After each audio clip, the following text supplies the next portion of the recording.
कि hello hello ऐसा कि तो ना बोला लो,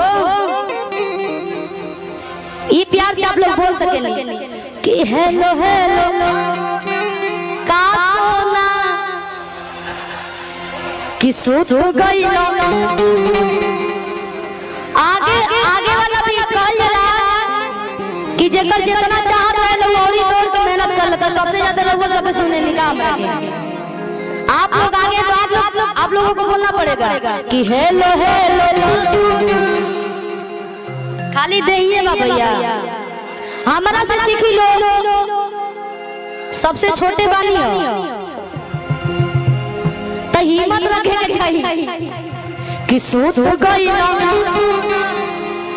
कितना हवा बेमानी आवे ना हो कि हेलो हेलो सूत गई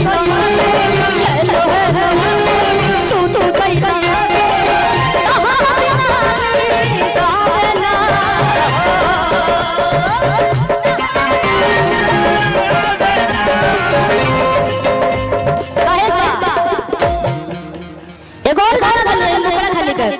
कि कहे लगे प्यार चाहिए खड़े खड़े,